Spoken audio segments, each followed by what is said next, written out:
푸틴이 무장 반란 사태 이후 프리고진과 바그너 지휘관들을 포함해 총 35명과 3시간가량 회의를 진행했다.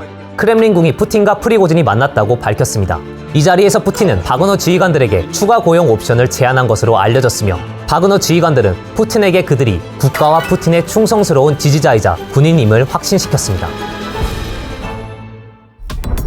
500일을 넘긴 이번 전쟁에서 푸틴이 요긴하게 활용한 군사 집단이 있습니다. 바로 바그너 그룹입니다.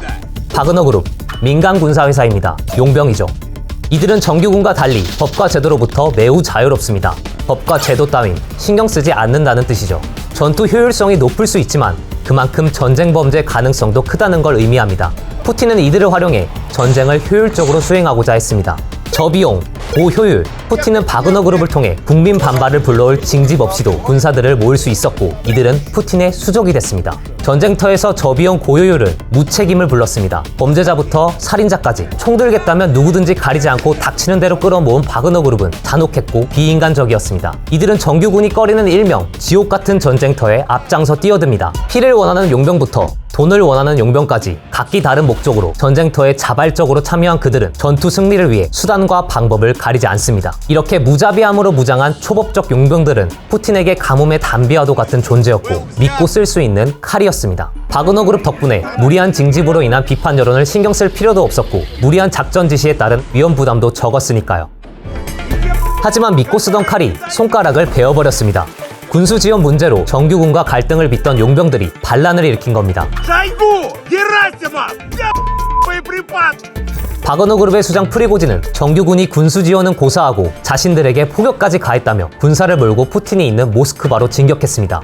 프리고진은 쇼이구 국방장관과 게라시모프 총참모장 등 정규군 책임자들의 경지를 요구하며 모스크바로 향했고 푸틴은 간신히 반란의 불꽃을 진화했습니다. 어떻게 반란을 잠재웠는지 구체적인 내용은 추측만 무성할 뿐 아직 알려진 바가 없습니다.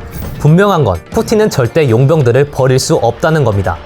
풍부한 실전 경험을 토대로 한 전투 능력 면에서도 그렇지만 푸틴에게 용병들은 주군을 위해 목숨을 바치는 친위대 혹은 별동대와도 같기 때문입니다. 용병들이 작성한 계약서 내용이 공개돼 화제가 된 적이 있었습니다. 용병들은 푸틴에게 반기를 들지 않겠다는 충성 서약서를 작성하고 정규군이 아닌 민간 군사 업체 바그너 그룹에 합류했습니다. 현대판 주군과 친위대로 완벽한 전쟁의 외주화입니다. 하지만 프리고진을 좌시할 수는 없습니다. 반란 주동자로 절대 권력에 치명상을 입힌 장본인이라서 그렇습니다. 그렇다고 죽일 수도 없습니다.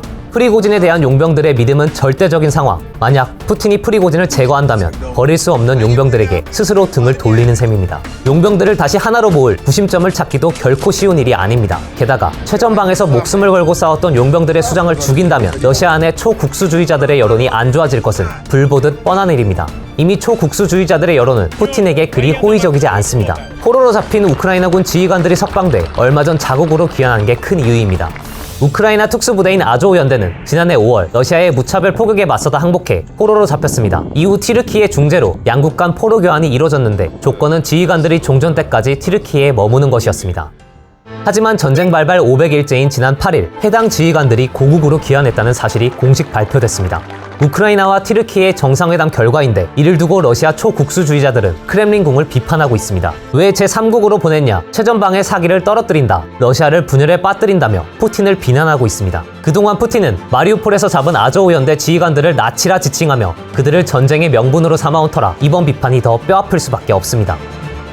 자국 내 비판도 비판이지만 푸틴 입장에선 북대서양 조약기구 나토의 유일한 우방 티르키예의 뒤통수를 맞은 게 특히 치명타입니다. 이미 등 돌린 티르키예는 우크라이나의 나토 가입을 지지한다는 뜻까지 밝혀 푸틴의 입지는 더더욱 줄어들었습니다. 에르도안이 티르키예 대통령으로 재선출되자마자 친애하는 친구라며 치켜세운 푸틴의 낯빛이 더욱 어두워질 수밖에 없는 상황입니다.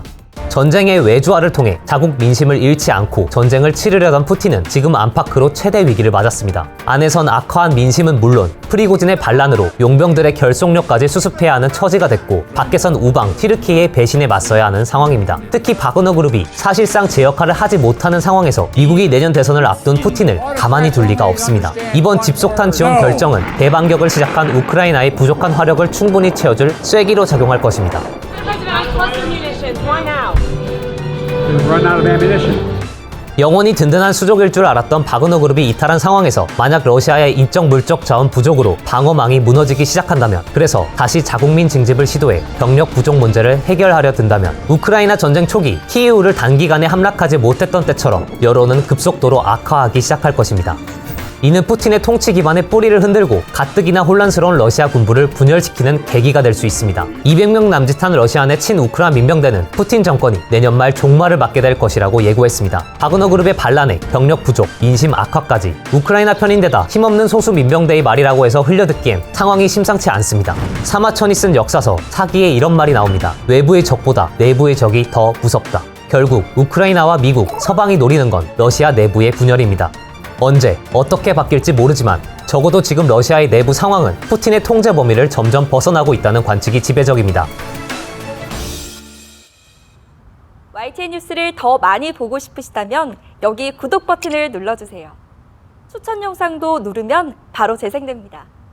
또 뉴스 속보 알림을 받고 싶으시면 휴대폰에서 YTN 앱을 다운로드해보세요.